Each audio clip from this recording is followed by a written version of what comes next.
Few institutions combine history, wealth, and power like the British monarchy, and few assets are as vast or as misunderstood as the Crown Estate.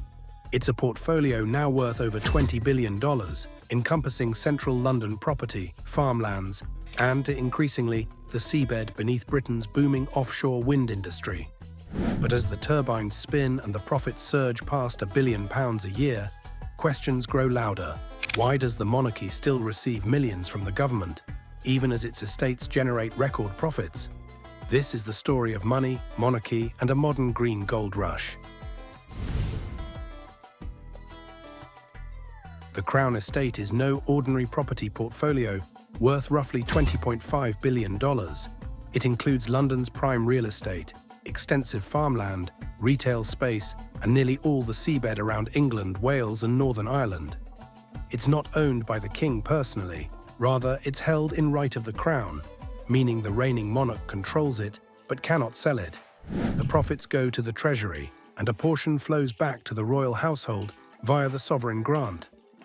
It's a centuries-old arrangement designed to fund the monarchy's public duties while ensuring royal lands benefit the nation. But in modern Britain, the balance between royal privilege and public benefit is under growing scrutiny. The British royal family's total net worth is estimated at around $28 billion, a sum that reflects centuries of accumulated land, property, and privilege. Here's the breakdown. The Crown Estate, valued at about $20.5 billion. The Duchy of Cornwall, over 52,000 hectares across England and Wales, generating private income for the monarch. King Charles reportedly earned over $21 million from it in the year ending March 2022. Other private assets, estates like Sandringham and Balmoral, investment portfolios, and, of course, the priceless crown jewels King Charles's personal wealth, estimated at more than $2 billion, including a $500 million inheritance from his late mother. Together, these assets make the Windsors one of the wealthiest families in the world, even before a single pound of taxpayer funding is counted. The Crown Estate's profits go first to the Treasury. Then a portion, called the sovereign grant, funds the monarchy's official expenses, staff, travel, palace maintenance, and ceremonial events. Originally, the grant was fixed at 15% of profits. In 2017, it rose to 25% to pay for Buckingham Palace's 10-year refurbishment. In 2024, the government reduced it back to 12%, but that still means about £132 million flowing to the royal coffers in 2025 to 26, one of the largest public funding packages for a head of state anywhere in the world. Critics argue the monarchy shouldn't be enriched by land that ultimately belongs to the public. Supporters counter that the system works, since the bulk of profits go to the Treasury first. Because the Crown Estate owns the seabed, developers must pay to lease sections of it for their turbines. In 2025, leasing round 4 produced a staggering windfall: £1.15 billion in profit, almost entirely from upfront option fees paid by energy companies. That's 10 times the profits of just a few years earlier. These leases fund Britain's transition to renewable power and have made the Crown Estate one of the biggest beneficiaries of the green economy. But that also means royal funding, via the sovereign grant, is now indirectly tied to wind farm profits. A public green revolution, partially enriching a hereditary institution. When King Charles III ascended the throne, he faced a delicate dilemma. The Crown Estate's profits were soaring thanks to offshore wind, but public anger over royal wealth was also growing. In January 2023, Charles made a symbolic move, asking that the new wind farm profits be redirected for the wider public good. Rather than increasing the monarchy's own funding, the gesture was widely praised. But it didn't change the structure itself. The monarchy still benefits whenever the estate prospers. For many Britons, that's the crux of it. Public assets generating private prestige.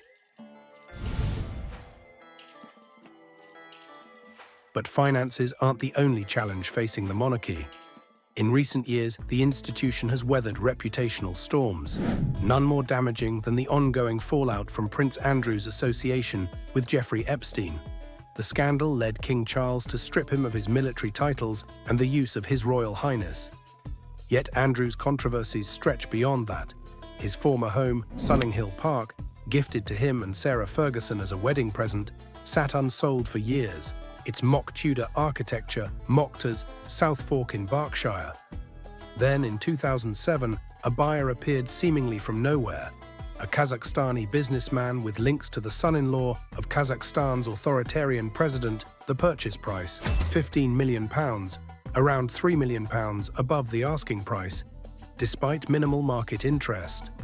No wrongdoing was ever proven, but the sale raised serious questions about royal connections and overseas influence. To this day, the transaction remains unexplained, a reminder that transparency around royal wealth is often optional rather than automatic. The Crown Estate has warned that its record-breaking profits are unlikely to last. Once developers finish paying upfront lease fees, annual income could fall by as much as 95%. This raises a tricky question. When the profits dip, will the sovereign grant fall too? Or will ministers quietly adjust the formula again to maintain royal funding? Meanwhile, environmental groups like Greenpeace and Friends of the Earth accuse the estate of prioritizing profit over sustainability, claiming the high cost of seabed leases is driving up renewable energy prices. So as Britain pushes toward its net zero goals, the Crown Estate sits at the center of a debate that's both economic and ethical. To understand the tension, it helps to remember where it began. In 1760, King George III surrendered the Crown's revenues to Parliament in exchange for a fixed allowance, the original civil list. 2.5 centuries later, the sovereign grant is its descendant, a modern mechanism for an ancient relationship. But Britain has changed. The monarchy's symbolic role now collides with democratic expectations of accountability. When vast profits emerge from public land, the lines between Crown and state blur all over again. In the end, the Crown Estate's wind farm boom is more than an economic success story. It's a mirror of Britain itself, historic, evolving, and occasionally uncomfortable. The monarchy commands enormous wealth, yet remains partly funded by the taxpayer. The Crown Estate drives green energy, yet deepens old questions about privilege. And as turbines spin over the North Sea, one question lingers. Who really benefits when the wind blows, the nation or the Crown? If you found this documentary insightful, don't forget to subscribe and join us again for more quirky stories.